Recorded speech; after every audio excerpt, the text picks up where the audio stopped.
कमलां सुफलां मलयज शीतलां सस्यश्यामलां मातरं वन्दे मातरम्।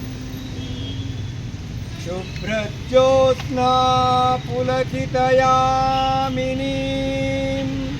मुल्लकुसुमित मुमदलशोभिनीं सुहासिनीं सुमधुरभाषिणीं सुखदां वरदां मातरम् वन्दे मातरम्। कोटि कोटि कंठ कल कल निनाद कराले कोटि कोटि बुझाई धृत खर खर वाले अबला जनुमा यतो बले बहुबलधारी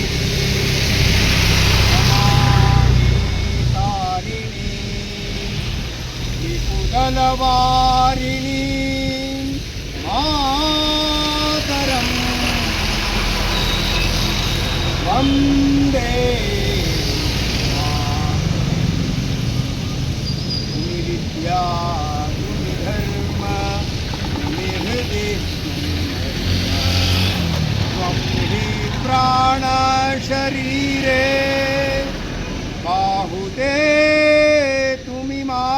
शक्ते हृदये तुमी मा भक्ते तोमारै प्रतिमा गडे मंदिरे मंदिरे वन्दे मातरम्।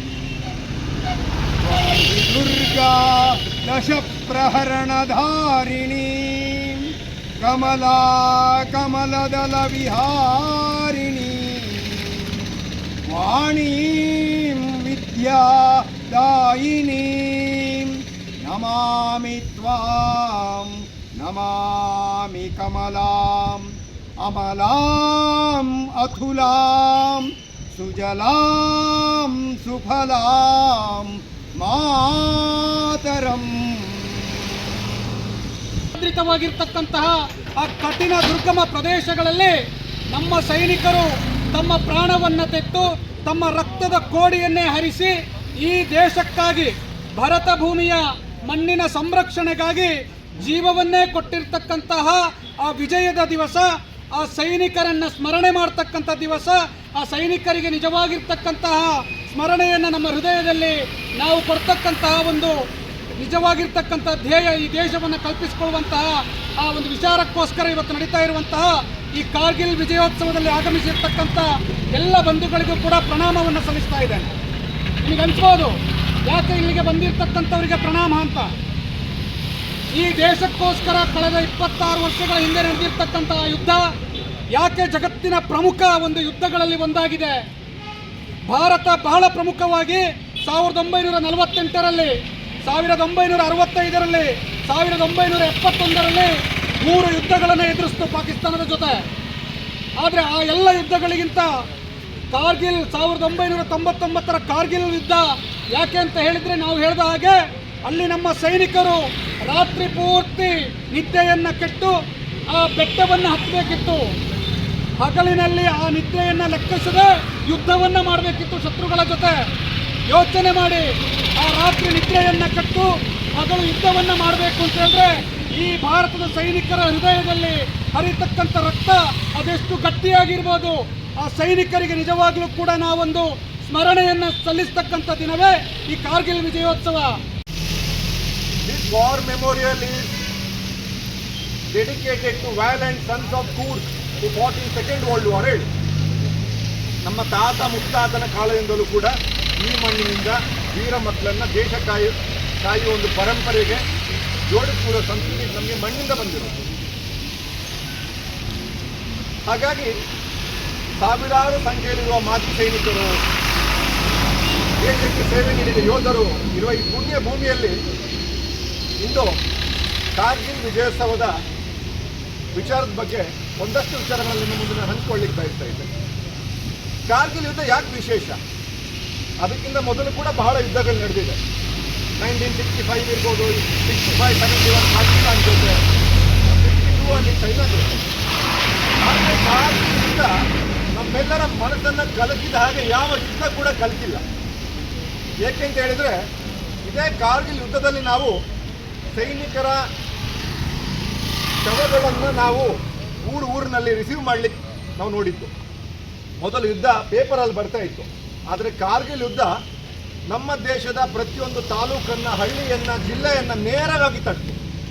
ಯಾವಾಗ ನಮ್ಮ ಹಳ್ಳಿಯಲ್ಲಿ, ನಮ್ಮ ಬಂಧುಗಳಲ್ಲಿ, ನಮ್ಮ ನೆರೆಕೆರೆಯಲ್ಲಿ, ನಮ್ಮ ಜಿಲ್ಲೆಯಲ್ಲಿ ಕಾರ್ಗಿಲಿಂದ ಏನು 527 ಹುತಾತ್ಮ ಸೈನಿಕರ ಶವಗಳು ಬಂದವಲ್ಲ, ಆವಾಗ ನಾವೆಲ್ಲ ಇಡೀ ದೇಶನೇ ಒಂದು ಪ್ರಶ್ನೆಯನ್ನು ಕೇಳ್ಕೊಳ್ತೀವಿ.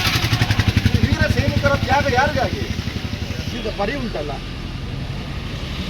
ಇದ್ರ ಬಗ್ಗೆ ಅನೇಕ ಚರ್ಚೆಗಳಿವೆ. ಆ ಹಿಮ ಪರ್ವತ ಕಾರ್ಗಿಲ್ ಬಹಳ ಸಮುದ್ರ ಮಟ್ಟದಿಂದ 15-20 ಸಾವಿರ ಅಡಿಗಳಷ್ಟು ಮೇಲಿರುವ ಪ್ರದೇಶದಲ್ಲಿ ನಡ್ಕೊಂಡು ಹೋಗ್ಲಿಕ್ಕೆ ಆಗುದಿಲ್ಲ. ಅಲ್ಲಿ ಆಕ್ಸಿಜನ್ನ ಪ್ರಮಾಣ ಬಹಳ ಕಡಿಮೆ ಇರ್ತದೆ. ಅಲ್ಲಿ ಬದುಕುವುದೇ ಒಂದು ಸಾಹಸ. ಬದುಕಲು ದುರ್ಗಮವಾಗಿರುವ ಪ್ರದೇಶದಲ್ಲಿ ನಮ್ಮ ಸೈನಿಕರು ಹೋರಾಡಿದ್ದು ಅದು ಇಡೀ ಮಾಡರ್ನ್ ಮಿಲಿಟರಿ ಇತಿಹಾಸದಲ್ಲಿ ಒಂದು ಬಹಳ ಸೋಜಿನ ಸಂಗತಿ. ಬೆಟ್ಟದ ಮೇಲೆ ಕುಳಿತ ಒಂದು ಶತ್ರುವನ್ನು ಡಿಸ್ಪ್ಲೇಸ್ ಮಾಡಲಿಕ್ಕೆ 9ರಿಂದ 10 ಹೆಚ್ಚಿನ ಸೈನ್ಯ ಬೇಕಾಗ್ತದೆ. ಪ್ರಪಂಚದ ಬೇರೆ ಮಿಲಿಟರಿಯವರು ಹೇಳಿದರು, ಕಷ್ಟ ಇದೆ, ಪಾಕಿಸ್ತಾನ ಸೈನಿಕರು ಮತ್ತು ಜಿಹಾದಿಗಳು ಅಲ್ಲಿ ಆಲ್ರೆಡಿ ಬಂಕರ್ ಎಸ್ಟಾಬ್ಲಿಷ್ಮೆಂಟ್ ಮಾಡಿ ಕೂತಾಗಿದೆ, ಅವರನ್ನು ಹಿಮ್ಮೆಟ್ಟಿಸ್ಲಿಕ್ಕೆ ಸಾಧ್ಯ ಇಲ್ಲ ಹೇಳಿ. ಯಾಕೆಂದರೆ ಆವಾಗ ನಾವು ನೇರವಾಗಿ ಏರ್ಫೋರ್ಸನ್ನು ಬಳಸುವ ಹಾಗಿರಲಿಲ್ಲ, ಪಾಕಿಸ್ತಾನದ ಗಡಿಯೊಳಗೆ ನುಗ್ಗುವ ಹಾಗಿರಲಿಲ್ಲ. ಏನೇ ಮಾಡಬೇಕಿದ್ರೂ ನಮ್ಮ ಸೈನಿಕರು ಬೆಟ್ಟಗಳನ್ನು ಹತ್ತುಕೊಂಡು ಹೋಗಿ ಹ್ಯಾಂಡ್ ಟು ಹ್ಯಾಂಡ್ ಕಾಂಬ್ಯಾಟ್. ಬಹುಶಃ ಯಾರು ಕೇವಲ 26 ವರ್ಷ ಹಿಂದೆ close hand to hand combat, bayonet charge ಇದೆಲ್ಲ ಬಹುಶಃ ಸೈನಿಕರ ಟ್ರೈನಿಂಗ್ನಲ್ಲಿ ಕೂಡ ಅಂದ್ಕೊಂಡಿರ್ಬೋದು. ನೇರವಾಗಿ ಹತ್ತಿರದ ಫೇಸ್ ಟು ಫೇಸ್ ಹೊಡೆದಾಡುವ ಅವಕಾಶ ಬರಲಿಕ್ಕಿಲ್ಲ ಹೇಳಿ. ಆದರೆ ಇಂಡಿಯನ್ ಆರ್ಮಿ ಬಹುಶಃ ನೇರವಾಗಿ ಪ್ರತಿಯೊಂದು ಶತ್ರುಗಳನ್ನು ಬಂಕರಿಂದ ಹೊಡೆದು ಉರುಳಿಸಿ ಆ ಕಾರ್ಗಿಲ್ ಪ್ರದೇಶವನ್ನು ಶತ್ರು ಮುಕ್ತ ಮಾಡಿ ಒಂದು ಐತಿಹಾಸಿಕ ವಿಜಯವನ್ನು ಪಡೆಯಿತು.